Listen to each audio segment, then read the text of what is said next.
ಇವತ್ತು ಯಾವ ದೇವ್ರ ಮುಟ್ಟಿ ಹೇಳಿ ಅಂದ್ರೂ ಹೇಳ್ತೀನಿ ಸರ್, ನನ್ನ ದರ್ಶನ್ ಸರ್ಗೆ ನಾನು ಹೊರಗೆ ಹೋಗೋ ವಿಷಯನೇ ಗೊತ್ತಿಲ್ಲ, ಹೊರಗಡೆ ಹೋಗೋ ವಿಷಯನೇ ಗೊತ್ತಿಲ್ಲ ಸರ್. ನಾನಾಗೆ ಹೋಗಿದ್ದು ಅಷ್ಟೇ. ಸಾಯ್ಬೇಕಂತ ಹೋದವನು ಅಂತ ಹೇಳಿದ್ನಲ್ಲ ಸರ್, ನಾನು ಎಲ್ಲಿದ್ದೀನಿ ಅಂತ ಗೊತ್ತಿಲ್ಲ ಅವ್ರದ್ದು ಎಲ್ಲ. ಇವತ್ತಿನವರೆಗೂ ಸರ್ ನನ್ನ ಬಗ್ಗೆ ಏನೇನೋ ಅಪವಾದಗಳು ಬಂದಿದ್ದಾರೆ. ನನ್ನ ಯಾವುದಕ್ಕೂ ಏನಿಲ್ಲ. ನಾನು ಏನು ಹೇಳ್ಬೇಕಂತ ಹೇಳಿದೆ, ತೂಗುದೀಪ ಪ್ರೊಡಕ್ಷನ್ ಆಗಲಿ, ತೂಗುದೀಪ ಡಿಸ್ಟ್ರಿಬ್ಯೂಷನ್ ನನ್ನ ಮಾತೃ ಸಂಸ್ಥೆ ಇದ್ದಂಗೆ ಸರ್, ನನ್ನ ಚೆನ್ನಾಗಿ ನೋಡ್ಕೊಂಡಿದ್ದಾರೆ. ಅಲ್ಲಿಂದ ಅನ್ನ ಹೊಂದಿದ್ದೀನಿ. ಅಲ್ಲಿಂದ ಸ್ವಲ್ಪ ನಾನು 4 ಜನರ ಪರಿಚಯನೂ ಆಗಿದ್ದೀನಿ, ಹೆಸರು ತೊಗೊಂಡಿದ್ದೀನಿ. ಅದಕ್ಕೆ ನಾನು ಎಂದೂ ಅನ್ಯಾಯ ಮಾಡಿಲ್ಲ ಸರ್. ಯಾವುದೋ ಒಂದು ಡಿಸ್ಟ್ರಿಬ್ಯೂಷನಲ್ಲಿ ನನಗೆ ಹಿಂಗಾಗಿದೆ ಅಂತ ನನ್ನ ಮೇಲೆ ಅಪವಾದ ಬಂತು, ನಾನು ಮಾಡಿರಲಿಲ್ಲ ಸರ್. ಅದು ಯಾವುದೋ ಒಂದು ಬೇರೆ ಟೆಕ್ನಿಕಲ್ ಮಿಸ್ಟೇಕ್ ಆಗಿದ್ದು, ಅದು ನನ್ನ ಮೇಲೆ ಅಪವಾದ ಬಂತು. ನಾನು ₹1 ಯಾರ್ದು ತೊಗೊಂಡೋಗಿಲ್ಲ sir, including Darshan sir. Darshan ಸರೇ ನನ್ನ ಕಷ್ಟ ಅಂತಂದ ಕೊಟ್ಟರು ದುಡ್ಡು ಬಿಟ್ಟರೆ ಬೇರೆ ಯಾವ ದುಡ್ಡು ತೊಗೊಂಡೋಗಿಲ್ಲ ಸರ್. ನನಗೆ ಯಾರು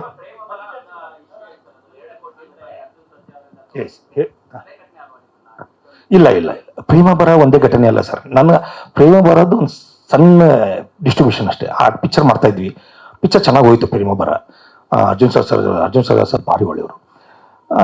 ಬಟ್ ಏನಂತಂದ್ರೆ ನನಗೆ ಅದಕ್ಕಿಂತ ಹೆಚ್ಚಿಗೆ ನನಗೆ ಔಟ್ಸೈಡ್ ಫೈನಾನ್ಷಿಯಲ್ಸ್ ಕಮಿಟ್ಮೆಂಟ್ಸ್ ಭಾಳ ಆಗಿದ್ದು, ಸ್ವಲ್ಪ ಆ ಪ್ರೆಷರ್ ಭಾಳ ಇತ್ತು. ಆ ಪ್ರೆಷರ್ ಆ ಮೂಮೆಂಟಲ್ಲಿ ಹೆಚ್ಚಿಗೆ ಬಂತು. ನಂದು ಅದೇ ಡಿಸ್ಟ್ರಿಬ್ಯೂಷನ್ ಟೈಮ್ಲಿ ಅಷ್ಟೊತ್ತಿಗೆ ನಾನು ಕುತ್ತಿಗೆ ಬಂದ್ಬಿಟ್ಟಿದ್ದೆ. ನಾನು ಸಾಲ ಮಾಡಿ ನಾನು ಬೇರೆ ಕಡೆ ದುಡ್ಡು ಹುಡ್ತಿಲ್ಲ. ದುಡ್ಡು ಹುಟ್ಟಿದ್ರೆ ನಾನು ಇನ್ನೂ ಇರ್ತಿದ್ನೋ ಏನೋ ಗೊತ್ತಿಲ್ಲ ಸರ್. ನನಗೆ ದುಡ್ಡು ಹುಟ್ಟಲಿಲ್ಲ ಸರ್. ನಂಗೆ ದುಡ್ಡು ನನ್ನ ರೇಂಜಿಗೆ ನಾನು ಎಲ್ಲಿ ಒಂದು ಪೇಪರ್ ಕೊಟ್ಟವನಲ್ಲ, ಒಂದು ಡಾಕ್ಯುಮೆಂಟ್ ಇಲ್ಲ, ಒಂದು ಆಸ್ತಿ ಮಾಡೋನಲ್ಲ, ₹1 ಮನೆ ಮಾಡಿದವನಲ್ಲ ಸರ್. ಇನ್ನೊಂದು ಸ್ವಲ್ಪ ಯಾರು ಕೊಟ್ಟಿದ್ರು ಇರ್ತಿದ್ನೋ ಏನೋ ಗೊತ್ತಿಲ್ಲ, ಇನ್ನೊಂದು ವರ್ಷ ಆದಮೇಲೆ ಹೋಗಿದ್ನೋ ಏನೋ ಗೊತ್ತಿಲ್ಲ. ಆದರೆ ಅವತ್ತಿನ ಪರಿಸ್ಥಿತಿಯಲ್ಲಿ ನನಗೆ ಕುತ್ತಿಗೆ ಬಂದ್ಬಿಟ್ಟಿತ್ತು. ನಾನು ಆ ಡಿಸಿಷನ್ ತೊಗೊಳ್ಳೇಬೇಕಾಗಿತ್ತು, ತೊಗೊಂಡೆ ಅಷ್ಟೇ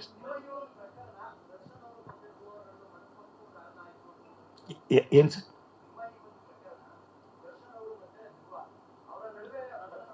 ಸರ್ ದೇವರಾಣೆ ಇದು ನನಗೆ ಗೊತ್ತಿಲ್ಲ ಸರ್. ಇದು ಏನು ನಾನು ಹೋದ್ಮೇಲೆ ನಡೆದ ವಿಷಯ ಸರ್. ಇದು ನನಗೇನು ಗೊತ್ತಿಲ್ಲ ಸರ್. ದೇವರಾಣೆ ನಾನು ಹೋದ್ಮೇಲೆ ಆಗಿದ್ದೆ ಸರ್. ಏನೇನಾಗಿದೆ ಅಂತ ಗೊತ್ತಿಲ್ಲ ಸರ್. ಅಲ್ಲ ಕರೆಕ್ಟು, ಬಟ್ ಅದು ಏನಾಗಿದೆ ಏನು ಅಂತ ನನಗೆ ಗೊತ್ತಿಲ್ಲ. ನಾವು ತಿಳ್ಕೊಬೇಕು ಸರ್. ಈಗ ಅದು ನಿಜವಾಗ್ಲೂ ನನಗೆ ಗೊತ್ತು. ನನ್ನ ಆಪ್ಷನ್ಸ್ ಅಲ್ಲಿ ನಡೆದಿರೋದು ಸರ್, ಅದು ನನಗೆ ಗೊತ್ತಿಲ್ಲ. ಕೇಳ್ತೆ ಇಲ್ಲ, ಈ ಪ್ರೇಮ ಬರ ಡಿಸ್ಟ್ರಿಬ್ಯೂಷನ್ ಮಾಡು ಅಂತ ಹೇಳಿದ್ದೆ ದರ್ಶನ್ ಸರ್. ಅಲ್ಲ ಹೇಳ್ತೀನಿ ಅಲ್ಲ ಸರ್, ಹೇಳ್ತೀನಿ ಅದನ್ನು ಹೇಳ್ತೀನಿ. ನಾನು ದರ್ಶನ್ ಸರ್ ಕುರುಕ್ಷೇತ್ರ ಪಿಕ್ಚರ್ ಮಾಡ್ತಾ ಇದ್ರು ರಾಮೋಜಿ ಫಿಲ್ಮ್ ಸಿಟಿಯಲ್ಲಿ. ಒಂದಿನ ರಾತ್ರಿ 10:30 ಅನ್ನೋದಕ್ಕೆ ಫೋನ್ ಮಾಡಿದ್ರು. ಅಲ್ಲಿಂದ ಫೋನ್ ಮಾಡಿದ್ರು. ಮಲ್ಲು ಸೀನಿಯರ್ನ ಅವ್ರು ಸೀನಿಯರ್ ಅಂತಾರೆ ದರ್ಶನ್ ಸರ್, ಅರ್ಜುನ್ ಸರ್ಜಾ ಅವ್ರಿಗೆ. ಸೀನಿಯರ್ನ ಕಳಿಸ್ತೀನಿ, ಭೇಟಿಯಾಗು, ಅವ್ರದ್ದು ಪ್ರೇಮ ಬರ ಪಿಕ್ಚರ್ ಡಿಸ್ಟ್ರಿಬ್ಯೂಷನ್ ನೀನೇ ಮಾಡಬೇಕು ಅಂತಂದ್ರು. ದರ್ಶನ್ ಸರ್ ಹೇಳಿದ್ಮೇಲೆ ನಾನು ಇಲ್ಲನಾಗಾದ, ಅವ್ರದ್ದೇ ಬ್ಯಾನರ್, ಅವ್ರದ್ದೇ ಪ್ರೊಡಕ್ಷನ್. ನಾನು ಹ್ಞೂ ಅಂತಂದೆ ಸರ್. ನಾನು ಅದೇ ಟೈಮಲ್ಲಿ ಲೈಫ್ ಜೊತೆ ಒಂದು ಸೆಲ್ಫಿ ಅಂತ ಪಿಕ್ಚರ್ ಮಾಡ್ತಿದ್ದೆ, ದಿನಕರ ಡೈರೆಕ್ಷನ್. ನಾನು ಕೋ ಡೈರೆಕ್ಟರ್, ಸಮೃದ್ಧಿ ಮಂಜುನಾಥ್ ಪ್ರೊಡ್ಯೂಸರ್. ಅದಕ್ಕೆ ನಾನು ಆಳ್ವಾ ಮನೆಯಲ್ಲಿ ಅಲ್ಲಿ ಮಾನ್ಯತಾ ಹತ್ರ ಶೂಟಿಂಗ್ ನಡೀತಾ ಇತ್ತು. ಅಲ್ಲೇ ಅರ್ಜುನ್ ಸರ್ಜಾ ಅವರು ಏರ್ಪೋರ್ಟ್ಲಿಂದ ಅಲ್ಲೇ ಬಂದರು, ನಾನು ಭೇಟಿಯಾಗಿ ಅಲ್ಲೇ ಒಂದು ಕಡೆ ಶೂಟಿಂಗ್ ಸ್ಪಾಟಲ್ಲಿ ಸ್ವಲ್ಪ ಲೀಸರ್ ಟೈಮಲ್ಲಿ ಮಾತಾಡಿದ್ವಿ. ಇಲ್ಲ ಮಲ್ಲು ಇದನ್ನು ಮಾಡು, ಹಿಂಗೆ ಮಾಡೋಣ ಅಂತ ಪ್ಲ್ಯಾನ್ ಮಾಡಿದ್ವಿ. ಅಲ್ಲೇ ಮಾಡಿದ್ವಿ ಆಳ್ವಾ ಮನೆಯಲ್ಲಿ. ಅಲ್ಲಿಂದ ಅವರು ನನ್ನ ಮೇಲೆ ನಂಬಿಕೆ ಇಟ್ಟು ಹೋದರು. ನಾನು ಮಾಡಿದ್ವಿ ಸರ್ ಪಿಕ್ಚರ್ ಭಾಳ ಚೆನ್ನಾಗಿ ಹೋಯ್ತು. ಹಂಗಿಲ್ಲ, ಪಿಕ್ಚರ್ ನಾನು ದುಡ್ಡು ಕೊಟ್ಟು ತೊಗೊಂಡಿಲ್ಲ ಸರ್. ಪಿಕ್ಚರ್ ಡಿಸ್ಟ್ರಿಬ್ಯೂಷನ್ ಆ ಥರ ವರ್ಕ್ ಆಗಲ್ಲ. ಒಬ್ಬೊಬ್ಬ ಒಂದೊಂದು ಡಿಸ್ಟ್ರಿಬ್ಯೂಷನ್ಲಿ ನಾನಾ ರೇಟ್ ಇದ್ದಾವೆ. MG ಅಂತ ಇದೆ, ಮಿನಿಮಮ್ ಗ್ಯಾರಂಟಿ ಅಂತ ಇದೆ, NRI ಅಂತ ಇದೆ, ಅಡ್ವಾನ್ಸ್ ಅಂತ ಇದೆ, ಔಟ್ ರೇಟ್ ಅಂತ ಇದೆ. ಹಾಗೆ ಕಮಿಷನ್ ಬೇಸ್ ಮೇಲೆ ಮಾಡೋ ಡಿಸ್ಟ್ರಿಬ್ಯೂಷನ್ ಬೇರೆ, 5-6 ವೆರೈಟಿ ಇದಾವೆ ಸರ್. ನಾನು ತೊಗೊಂಡಿದ್ದು ಕಮಿಷನ್ ಬೇಸ್ ಮೇಲೆ. ನಾನು ₹1 ಅವ್ರ ಕಡೆ ಇಸ್ಕೊಂಡಿರಲಿಲ್ಲ. ನಾನು 2 ಕೋಟಿ ಆಗೇ ಇಲ್ಲ ಸರ್ ಕಲೆಕ್ಷನ್. ಇಲ್ಲಿ 2 ಕೋಟಿ ನೀವು ಚೆಕ್ ಮಾಡಿ ಸರ್. 2 ಕೋಟಿ ಅಲ್ಲ, 1 ಕೋಟಿ. ಹಾಂ ಹೇಳ್ತೀನಿ ಸರ್. ಈಗ ಹಾಂ ಇಲ್ಲ ನಾನು ಹೇಳ್ತೀನಿ. ದರ್ಶನ್ ಸರ್ ಹೇಳಿದ್ರು, ಪ್ರೇಮ ಬರ ಡಿಸ್ಟ್ರಿಬ್ಯೂಷನ್ ಆಯಿತು, ಚೆನ್ನಾಗೂ ಮಾಡಿದೆ, ಎಲ್ಲನೂ ನಡೀತಾ ಇತ್ತು. ನಂದು ಬೇರೆ ಔಟ್ಸೈಡ್ ಪ್ರೆಷರ್ಗಳು ಭಾಳ ಆಗಿದ್ದರಿಂದ ನಾವು ಹೋದೆ. ಪ್ರೇಮ ಬರಗೋಸ್ಕರ ಅಲ್ಲ ಸರ್. ಈಗೂ ಹೇಳ್ತೀನಿ, ಪ್ರೇಮ ಬರ ಡಿಸ್ಟ್ರಿಬ್ಯೂಷನ್ ಮಾಡಿದೆ. ಇದು ಕೋರ್ಟಲ್ಲಿದೆ, ಹೆಚ್ಚಿಗೆ ಮಾತಾಡಬಾರ್ದು. ಆದರೂ ದೇವ್ರ ಮೇಲೆ ಭಾರ ಹಾಕಿ ಹೇಳ್ತೀನಿ ಅಷ್ಟೇ, ಏನು ನಡೀತು ಅಂತ ಹೇಳ್ತೀನಿ.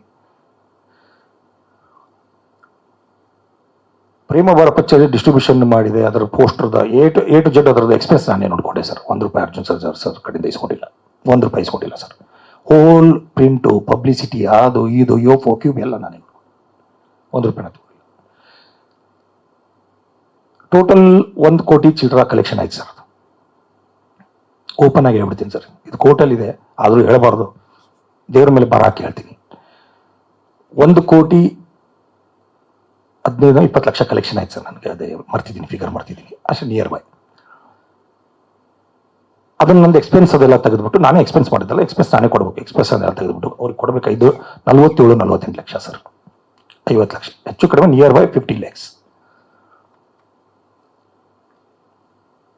ನಾನು ಅವ್ರಿಗೆ ಇನ್ನೂ ಅದು ಅಕೌಂಟ್ ಪಿಕ್ಚರ್ ಸೆಟ್ಲ್ಮೆಂಟಲ್ಲಿ ಇತ್ತು, ಅಂದರೆ ಇನ್ನೂ ಫುಲ್ ಸೆಟ್ಲ್ಮೆಂಟ್ ಆಗಿರಲ್ಲ, ಯಾಕಂದರೆ ಪಿಕ್ಚರ್ ಇನ್ನೂ ರನ್ನಿಂಗಲ್ಲಿ ಇತ್ತು. ನಾನು ಊರು ಬಿಡಬೇಕಾದಾಗ ಇನ್ನೂ ರನ್ನಿಂಗಲ್ಲಿ ಇತ್ತು ಪಿಕ್ಚರ್, ಇನ್ನೂ ಥಿಯೇಟ್ರ್ ಕೆಲವು ಥಿಯೇಟ್ರಲ್ಲಿ ಓಡ್ತಾ ಇತ್ತು. ಪಿಕ್ಚರ್ ಯಾವಾಗ ಸೆಟ್ಲ್ಮೆಂಟಿಗೆ ಬರುತ್ತೆ ಅಂತಂದರೆ ಎಲ್ಲ ಮುಗಿದ ಮೇಲೆ. ನಂದು ಅವಾಗ ಒಂದು 5-6 ವಾರ ಆಗಿತ್ತು, 5-6 ವಾರದ ಅಕೌಂಟ್ ಕೊಟ್ಟಿದ್ದೆ ಅವ್ರಿಗೆ ಅಷ್ಟೇ. 5-6 ವಾರದ ಅಕೌಂಟ್ಸ್ ಕೊಟ್ಟಿದ್ದೆ. ಅದರಲ್ಲಿ 1 ಕೋಟಿ ಅಷ್ಟು ಆವಾಗ ಲೆಕ್ಕದಲ್ಲಿ 120 ಎಷ್ಟು ಕೊಡಬೇಕಾಗಿತ್ತು ನಾವು ಟೋಟಲ್. ಅದರಲ್ಲಿ 67 ಲಕ್ಷನೋ ಎಷ್ಟೋ ನಾನು ಎಕ್ಸ್ಪೆನ್ಸ್ ಮಾಡಿದ್ದೆ. ಕಟ್ ಮಾಡಿದರೆ ಒಂದು 48-49 ಲಕ್ಷ ಅವ್ರಿಗೆ ನಾ ಕೊಡಬೇಕಾಗಿತ್ತು. ಇದು ಓವರ್ ಆಲ್ ಫ್ಯಾಕ್ಟ್ ಸರ್. ಅವ್ರ ಹತ್ರ ನಾನು ನಮ್ಮ ಆಫೀಸಲ್ಲಿ ದೀಪಕ್ ಅಂತ ಇದ್ದಾರೆ, ನನ್ನ ಅಸಿಸ್ಟೆಂಟ್, ಅವ್ರು ನನ್ನ ಅಕೌಂಟ್ಸ್ ಎಲ್ಲ ನೋಡ್ಕೊತಾ ಇದ್ರು. ಅವ್ರು ನನಗೆ ಅಕೌಂಟ್ಸ್ ಎಲ್ಲ ಮಾಡಿಟ್ಟಿದ್ರು. ಅವರೇ ಯಾವಾಗಲೂ ನನ್ನ ಅಕೌಂಟ್ಸ್ ನೋಡ್ಕೊಳೋದು, ಎಲ್ಲ ಪಿಕ್ಚರ್ ಡಿಸ್ಟ್ರಿಬ್ಯೂಷನ್, ಕಲೆಕ್ಷನ್ ಎಲ್ಲ ವೀಕ್ಲಿ ಸ್ಟೇಟ್ಮೆಂಟ್ ಅವರೇ ಮಾಡ್ತಾಯಿದ್ರು. ನಾನು ಅದನ್ನು ಒಯ್ದುಬಿಟ್ಟು ಅವ್ರಿಗೆ ಅವತ್ತು ದೀಪಕ್ ಏನಂದ್ಬಿಟ್ಟು ಮಾಡಿಬಿಟ್ಟು ನನಗೆ ಕೊಟ್ಟರು. ಅದನ್ನು ಅಕೌಂಟಿಂಗ್ ಎಲ್ಲ ಮಾಡಿದ್ದೀನಿ ಸರ್, ಪ್ರೇಮ ಬರೋದು ಅಕೌಂಟ್ಸ್ ಮಾಡಿದ್ದೀನಿ, ಇಲ್ಲಿವರೆಗೂ ಏನೇನಾಗಿದೆ ಇದನ್ನು ನೋಡ್ಕೊಳ್ಳಿ ಸರ್ ಅಂತ ಕ್ರಾಸ್ ಚೆಕ್ ಮಾಡಿ ಅಂತಂದರು.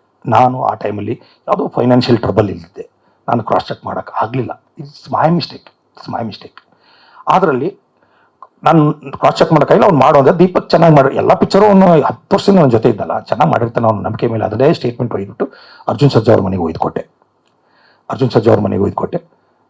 ಇಲ್ಲೇ ಕೋರಮಂಗಲದಲ್ಲಿ ಊರಾಕಲ್ ಬಾಜುಕ್ ಅವ್ರ ಮನೆ ಇದೆ, ಅಲ್ಲಿ ಒಯ್ದುಕೊಟ್ಟೆ. ಕೊಟ್ಟ ತಕ್ಷಣ ಅವರು 2 ದಿನ ಬಿಟ್ಟು ಮಾತಾಡೋಣ ಮಲ್ಲು ಅಂತಂದರು. ಅವ್ರು ಎಲ್ಲೋ ಅರ್ಜೆಂಟಲ್ಲಿದ್ದರು. 2 ದಿನ ಆದಮೇಲೆ ಬಂದೆ. 2 ದಿನ ಆದಮೇಲೆ ಫೋನ್ ಮಾಡಿದ್ರು, 2-3 ದಿನ ಆದಮೇಲೆ, ಮಲ್ಲು ಒಂದ್ಸಲ ಬನ್ನಿ ಕಾಣ್ಬೇಕು ನಿಮ್ಮನ್ನ ಅಂತಂದ್ರು. ಹೋದೆ ಅವ್ರ ಮನೆಗೆ, ಅದೇ ಜಾಗಕ್ಕೆ ಹೋದೆ. ಧ್ರುವ ಸರ್ಜಾ ಅವರು ಕೂತಿದ್ರು, ಅರ್ಜುನ್ ಸರ್ಜಾ ಅವರು ಇದ್ದರು, ಎಲ್ಲರೂ ಕೂತಿದ್ರು. ಅವರು ಒಂದಿಷ್ಟು ಪೆನ್ಸಿಲ್ ತೊಗೊಂಡು ಒಂದಿಷ್ಟು ಮಾರ್ಕ್ ಮಾಡಿದ್ರು. ಅದರಲ್ಲಿ ಒಂದು 3-4 ಮಿಸ್ಟೇಕ್ ಆಗಿದ್ದು. ನೀವು ನಂಬಿ ಬಿಡಿ ಸರ್, ಇಷ್ಟೇ ನಡೆದದ್ದು. 3-4 ಮಿಸ್ಟೇಕ್ ಆಗಿದ್ದು. ಯಾವುದೋ ಒಂದು ಥಿಯೇಟರ್ 55,000 ಇದ್ದದ್ದು 60,000 ಆಗಿತ್ತು. ಯಾವುದೋ ಒಂದು ಥಿಯೇಟರ್ ಬಾಡಿಗೆ 65,000 ಇದ್ದದ್ದು 55,000 ಆಗಿತ್ತು. ಹಿಂಗೇನೋ ಒಂದು ಪ್ಲಸ್ ಆಗಿತ್ತು, ಒಂದು ಮೈನಸ್ ಆಗಿತ್ತು. ಅವರು ನನಗೆ ಅವ್ರು ಪೆನ್ಸಿಲ್ಲೇ ಅವನು ಯಾರೋ ಬೇರೆ ಒಬ್ಬರ ಜೊತೆ ಇಟ್ಕೊಂಡ್ಬಿಟ್ಟು ಅವರೆಲ್ಲ ಕ್ರಾಸ್ ಚೆಕ್ ಮಾಡಿದಾಗ ಅವ್ರಿಗೇನೋ ಡೌಟ್ ಬಂದಿದೆ. ಅದರಲ್ಲಿ ಟೋಟಲ್ ಎಲ್ಲ ಸೇರಿ 60,000ರಿಂದ 1 ಲಕ್ಷ ಡಿಫ್ರೆನ್ಸ್ ಬಂದಿದೆ. ಡಿಫ್ರೆನ್ಸ್ ಬಂದಿದ್ದು ನಿಜ ಒಪ್ಕೊಂತೀನಿ ನಾನು. ಆದರೆ ಅದು ನನ್ನ ನಜರಿಗೆ ಬೀಳಲಾರ್ದಂಗೆ ಆಗಿರೋ ಮಿಸ್ಟೇಕು. ನಮ್ಮ ದೀಪಕ್ ಮೇಲೆ ನಾನು ನಂಬಿದೆ. ದೀಪಕ್ ಕ್ರಾಸ್ ಚೆಕ್ ಮಾಡು ಅಂತ ನನಗೆ ಹೇಳಿದ, ನಾನು ಕ್ರಾಸ್ ಚೆಕ್ ಮಾಡಲಿಲ್ಲ, ಅದನ್ನೇ ಒಯ್ದು ಆ್ಯಸ್ ಇಟ್ ಈಸ್ ಕೊಟ್ಟೆ. ಅಲ್ಲಿ ಆಗಿರೋ ಮಿಸ್ಟೇಕಲ್ಲಿ 60-70 ಸಾವಿರ ಮ್ಯಾಕ್ಸಿಮಮ್ ವಿದಿನ್ 1 ಲ್ಯಾಕ್ ಆಗಿರ್ಬೋದು ಸರ್, ಅಷ್ಟೇ ಮಿಸ್ಟೇಕ್. ಅಲ್ಲಿ ಪ್ಲಸ್ಸು ಆಗಿದೆ, ಮೈನಸ್ಸು ಆಗಿದೆ. ಹಂಗೆ ನೋಡೋಕ್ಕಾದ್ರೆ 60-70 ಸಾವಿರ ಅಷ್ಟೇ ಸರ್ ಆಗಿದ್ದು. ಅವರು ಏನಂದ್ರು, ಇಲ್ಲ ಇದನ್ನು ದರ್ಶನ್ ಸರ್ಗೆ ಹೇಳ್ತೀನಿ, ನನಗೆ ಭಾಳ ಇದರಲ್ಲಿ ಏನೋ ಬೇರೆ ಕಾಣ್ತಾ ಇದೆ ನನಗೆ ಅಂದರು. ಇಲ್ಲ ಸರ್, ಏನೂ ಇಲ್ಲ ಅಂತದ್ದು. ನಾನು ಎಷ್ಟು ಇವತ್ತಲ್ಲ ಸರ್ 25 ಪಿಕ್ಚರ್ ಡಿಸ್ಟ್ರಿಬ್ಯೂಷನ್ ಮಾಡಿದ್ದೀನಿ. ಇನ್ನೂ ನಾನು ಕೈಲೇ ಕಳ್ಕೊಂಡಿದ್ದೀನಿ. ಎಷ್ಟೋ ಜನರ ಚೆಕ್ ನನ್ನ ಹತ್ರ ಇದ್ದಾವೆ. ನಾನು ಈ ಥರ ಮಾಡೋದನ್ನಲ್ಲ ಸರ್, ನಂಬಿ ಅಂದೆ. ಅವರು ಇಲ್ಲ ಇದರಲ್ಲಿ ಏನೋ ಆಗಿದೆ ಅಂತ. ಅವ್ರು ಏನು ಅನ್ನಲಿಲ್ಲ, ನನಗೇನು ಪಾಪ ಅನ್ನಲಿಲ್ಲ. ಹೇಳ್ತೀನಿ ಅಂದ್ರೆ ಆಯಿತು ಸರ್, ನನಗೆ 1 ವಾರ ಟೈಮ್ ಕೊಡಿ, ಇದನ್ನು ರೆಕ್ಟಿಫೈ ಮಾಡಿ ಕೊಡ್ತೀನಿ ಅಂತ. ಅದನ್ನೆಲ್ಲ ರೆಕ್ಟಿಫೈ ಮಾಡಿಬಿಟ್ಟು ಆ್ಯಕ್ಚುಲಿ ಕೊಡಬೇಕಾಗಿದ್ದು ಅದಾದಮೇಲೆ 1 ಲಕ್ಷ 2 ಲಕ್ಷ ಅಷ್ಟೇ ಕರೆಕ್ಷನ್ ಕೊಡಬೇಕಾಗಿತ್ತು. ನಾನು ಅವರು ಒತ್ತಾಯಕ್ಕೆ ನಾನು ಒಂದು 4-5 ಲಕ್ಷ ಅದನ್ನು ನನ್ನ ಕೈಯಿಂದನೇ ಹೋದ್ರೆ ಚಿಂತೆ ಇಲ್ಲ ಅಂತ ನಾನು ಏನೋ ಒಂದು ರೌಂಡ್ ಫಿಗರ್ ಮಾಡಿ ಅವ್ರಿಗೆ ಕೊಟ್ಟೆ. ಅದನ್ನು ಕೊಟ್ಟ ಮೇಲೆ ಅವರು ದುಡ್ಡು ಕೊಡುವಂಥ ಇಮಿಡಿಯೇಟ್ ನನ್ನ ಹತ್ರ ದುಡ್ಡು ಇರಲಿಲ್ಲ. ಆ ದುಡ್ಡು ಎನ್ ಕುಮಾರ್ ಅವ್ರ ಹತ್ರ ಇತ್ತು. ಎನ್ ಕುಮಾರ್ ಅವರು ನಂಬರ್ ಆಫ್ ಥಿಯೇಟರ್ ಸೆಟಪ್ ಮಾಡ್ತಿದ್ರು. 45 ಲಕ್ಷ ಅವ್ರ ಹತ್ರ ಇದೆ ಟಿಲ್ ಡೇಟ್. ಈ ಮುಂದೆ ಕೂತಿದ್ದೀನಿ, ಇವತ್ತು 45 ಲಕ್ಷ ಅಲ್ಲೇ ಇದೆ 45 ಲಕ್ಷ ಎನ್ ಕುಮಾರ್ ಅವ್ರ ಹತ್ರನೇ ಇದೆ. ಇನ್ನೊಂದಿಷ್ಟು ಥಿಯೇಟ್ರು ಸಣ್ಣ ಪುಟ್ಟ 1 ಲಕ್ಷ 2 ಲಕ್ಷ ಅವೆಲ್ಲ ಬರಬೇಕು ಎಲ್ಲ ಸರ್. ನಾನು ಅರ್ಜುನ್ ಸರ್ಗೆ ಕೊಡಬೇಕಾಗಿದ್ದು 50 ಲಕ್ಷ ಇನ್ನೂ ಮಾರ್ಕೆಟಲ್ಲೇ ಇದೆ ಸರ್. ನಾನು ಇನ್ನೂ ದುಡ್ಡೇ ಮುಟ್ಟಿಲ್ಲ ಅವ್ರನ್ನ.